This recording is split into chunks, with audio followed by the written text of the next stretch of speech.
What's up, everybody? This is Brandon Lundberg with Football Scout 365, and today I'm going to discuss fantasy football running back value by measuring versatility and current ADP. Now, the running back position is always seemingly under fire, and many believe that the position is dead in the water regarding overall value, but it is still a highly valued position in fantasy football because the sheer number of opportunities top running backs can receive in a given season, assuming they make it the full year without injury. In my personal opinion, the running back position is not dead, it's not dying, it is simply in a stage of metamorphosis. What I mean is that the position is simply evolving into a hybrid role that requires the player to be both good at running the football and catching it in and out of the backfield. So similar to the wide receiver video that I just released, the running back video here is very similar in terms of structure. We're going to use the same study that you can find on our website, footballscout365.com, that covers fantasy football players and their half-point PPR scoring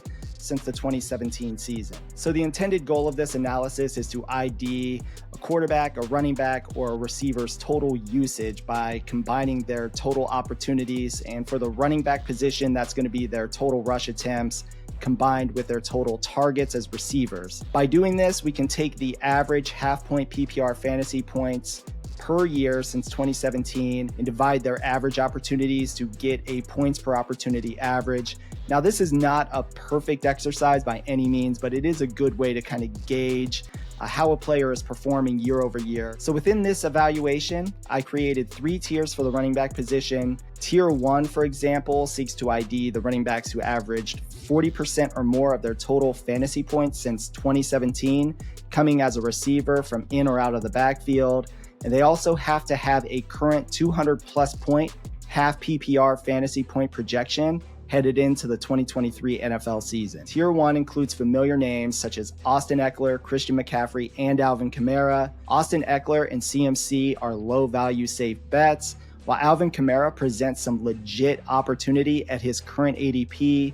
He is falling into rounds 5 to 7, depending on where you are looking. I think CBS Sports has him as an early 5th on average. And with a pending court case ahead, we still do not know if he's going to be suspended based on the outcome of that. Regardless, if I can snag Alvin Kamara in round 6, I would be all over this. His trial is currently set for July 31st, according to NFL.com. Kamara possesses a 250-point potential. His floor, however, is in the low 200-point range. So regardless, a 6th round ADP, if I can get 200 points out of that, I'm going to grab it in a heartbeat. All right, Tier 2 is a loaded group, and to qualify as a Tier 2 player, you must have averaged 30 to 39% of your total fantasy points between 2017 and 2022 as a receiver, while also possessing a 200 fantasy point projection in 2023. Within this tier, we have even more familiar names, some of which could find themselves in Tier 1 in 2023. And among these names, we have Saquon Barkley, Aaron Jones, James Conner, Tony Pollard, and a name that many believe to be an elite fantasy option. Still a little unproven, but he showed flashes a year ago, and that is Breece Hall. So Breece Hall, he's very interesting. If he had played a full 17 games a season ago at the pace that he was at before being injured, he could have amassed more than 260 fantasy points in half PPR formats, which would have placed him around RB5 or 6 overall as a rookie. Our projections, though, are very bullish considering there is a lot of potential competition in that same backfield in the New York Jets offense. And there is even some conversations about the Jets' potential interest in Dalvin Cook, who is a current free agent right now. So who knows where he'll be or how that's going to shake out. But if there is no Dalvin involved, I like the risk reward, but hate the early round 2 or 3 value that I'm currently seeing. CBS is a little bullish here with Breece Hall with a 2.03 average ADP, and he's currently ahead of Bijan Robinson. So if presented with the opportunity, I would probably go with Bijan or other options in this range, which include Tony Pollard, J.K. Dobbins, and in some formats, Saquon Barkley might be available here as well. That leaves us once again with the best value plays being Aaron Jones and James Conner among this tier as it stands, with so many questions left to be answered. Aaron Jones is seeing around 4 and 5 ADP value at the moment.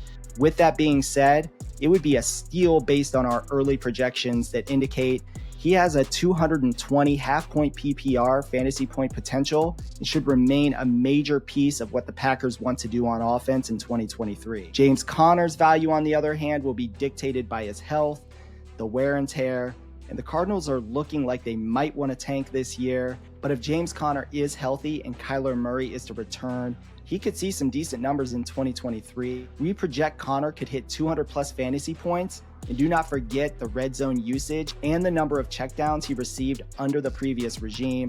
Assuming the current regime sees the value in these key areas, he could get similar usage even in a year where the Cardinals could be the worst team in the NFL. Okay, now for the third and final tier. Running backs in this range must have seen between 30 to 39% of their average fantasy points since 2017 accumulated as a receiver and possess a current 2023 half-point PPR projection between 150 to 199 fantasy points. Since tier 2 is a mess, we have some serious hope within tier 3, which might be headlined by Ramondre Stevenson in 2023, assuming the random rumors that the Patriots could pursue Alvin Cook.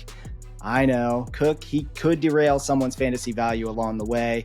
I do not believe it's going to be Ramondre Stevenson's, but he did mention his desire to team up with DeAndre Hopkins, and the Patriots are current frontrunners for DeAndre Hopkins at the moment. So we shall see how it all plays out. But as of right now, this tier has Stevenson as a top play. Joe Mixon is in here with Najee Harris, David Montgomery, and a familiar name, but not one you might think to be among the top names. The Buffalo Bills running back, the draft pick from a year ago, James Cook. So a real quick note on James Cook, he is undersized, but he is very capable. He was drafted a season ago to be the Bills version of Jahmyr Gibbs. And some reports came out of OTAs recently mentioning he could see a major uptick in his usage in 2023. In 2022, James Cook was efficient as a receiver, averaging 1.64 fantasy points per catch. We currently have him hitting around the 150 point range in half PPR formats.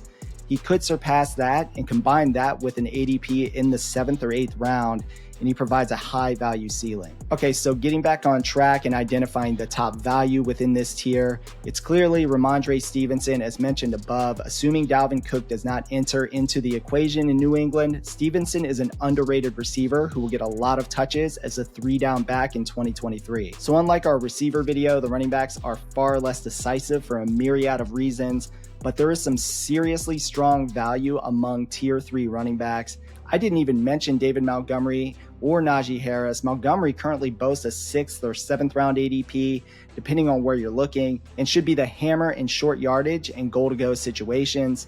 Obviously, you have the Jahmyr Gibbs risk. Still, David Montgomery is a capable receiver with excellent late round value. I have a 160 fantasy point projection attached to him in 2023. Najee Harris's ADP is currently in round 2 or 3. He should carry the load for the Steelers in 2023. It could be worth that value. Okay, that's going to do it for today's episode. Football season is right around the corner, so don't waste your time out there. Go out there, get a suntan, and before you know it, it's just football. We have a lot of fantasy football and NFL draft content planned for you, so please hit that notification button so you can be alerted when new content is posted to our channel.